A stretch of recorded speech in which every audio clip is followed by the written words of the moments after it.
Alrighty guys, welcome back to my weekly review of The Walking Dead Season 4, Episode 7, Dead Weight.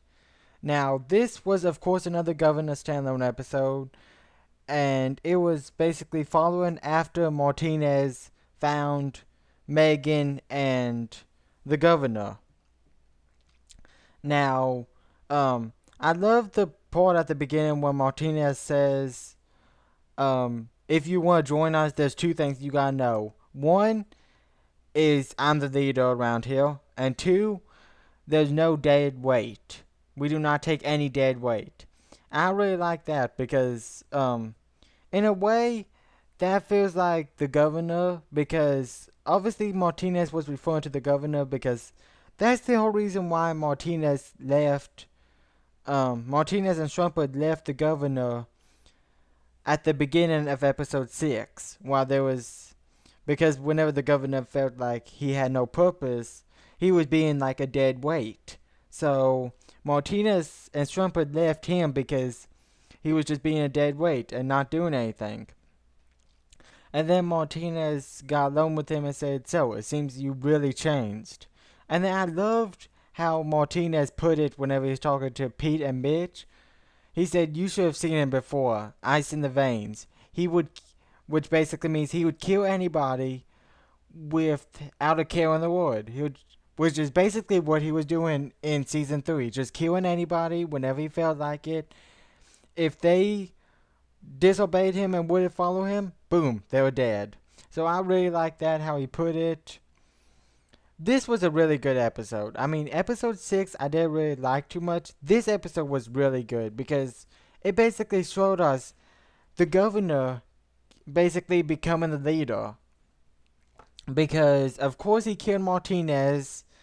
They was playing golf, and then um, Martinez made the comment that said, "I don't know how long I can keep this group going. I may need some help." And then he said, "You can share the leadership with me if you want."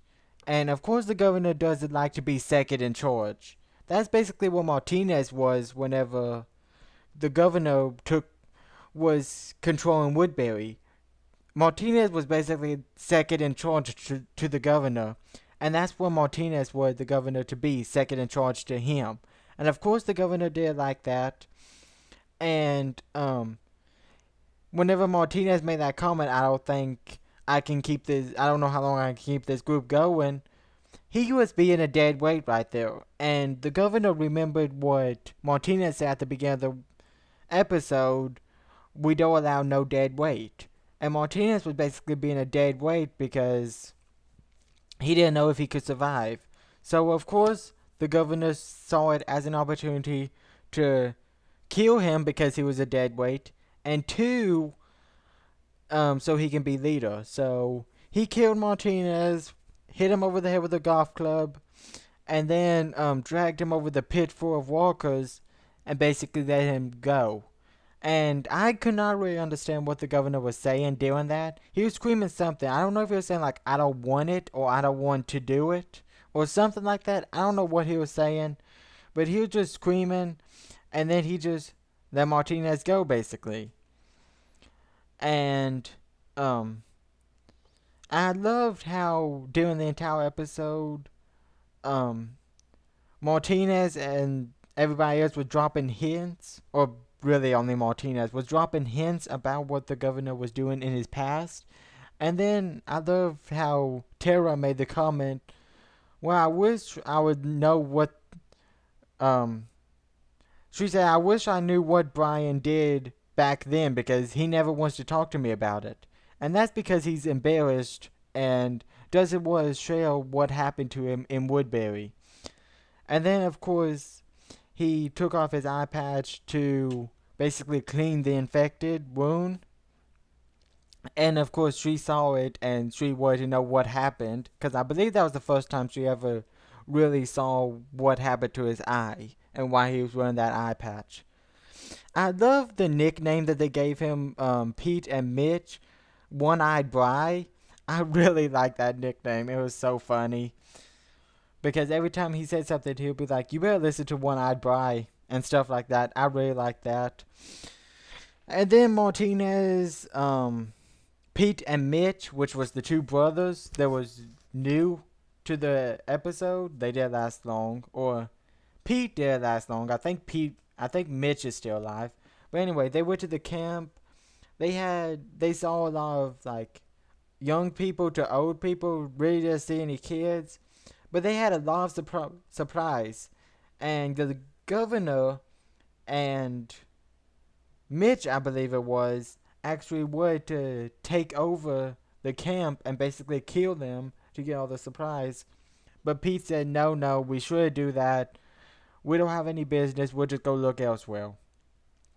And of course, the governor did like that, but they left. Then, just all of a sudden, I don't know what happened, but everybody in the camp that they was going to take over just died. I don't know if the governor killed them or what happened, but they just died. So they took over the camp, got all the supplies they could, and then whenever the governor got back, Tara said what happened, and then he said we need to go. We need to get out of here now because something is about to happen.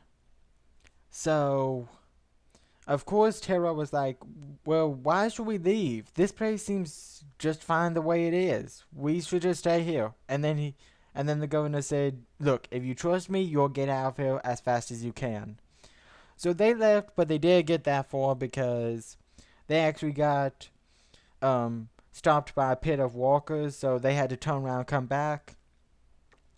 And then we found out that Pete was going to be in charge of the group, and of course, just like with Martinez, the governor does not want anybody else to be in charge but him.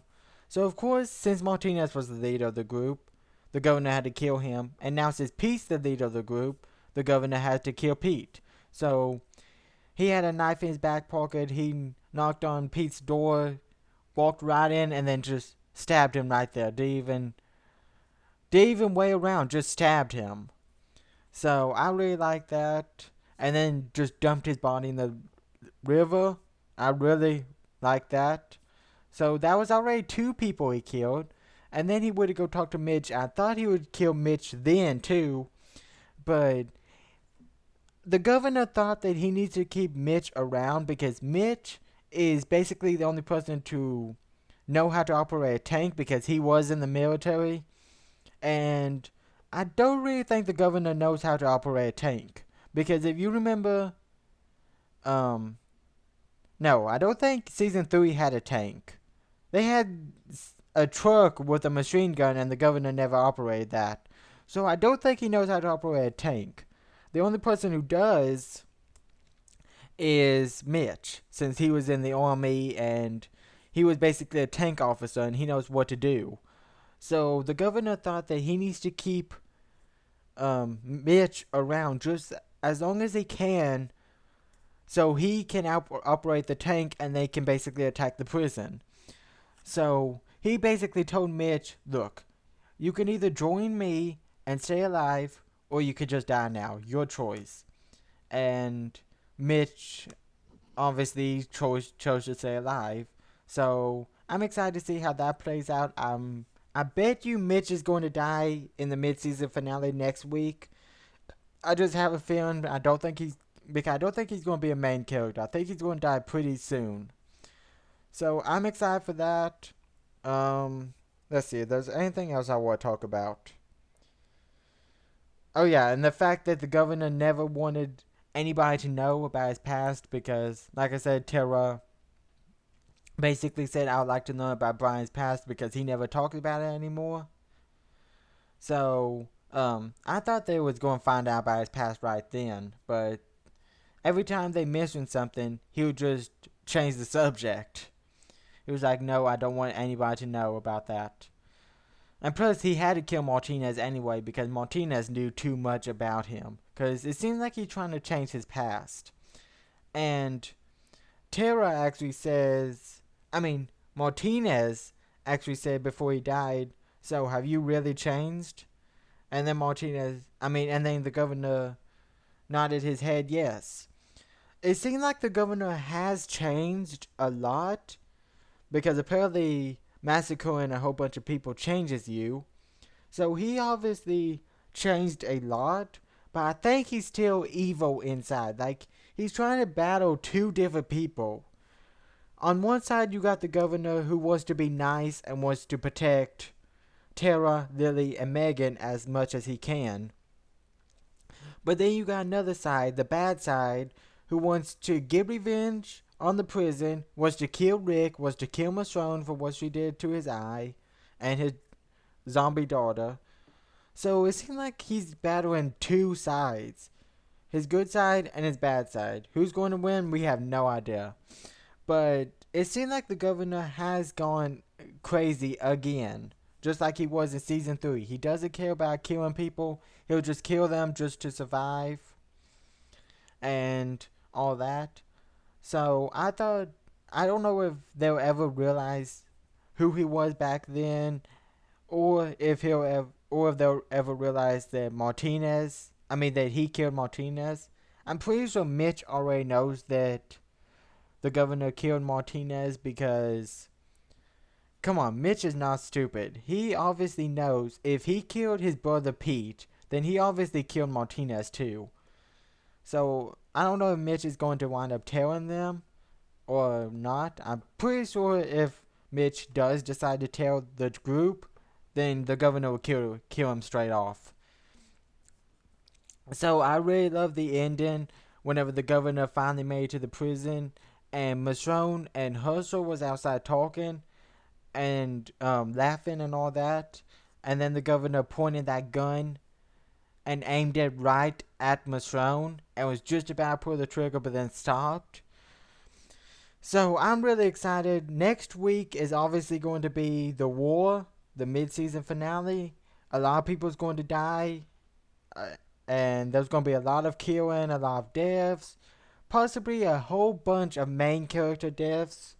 We're probably going to lose a lot on the governor side and on the prison side, so I'm excited for that. But anyway, guys, let me know what you thought about this episode. I really thought it was good. Last week's episode, it was alright. But this week's episode, it really brought it back to the show.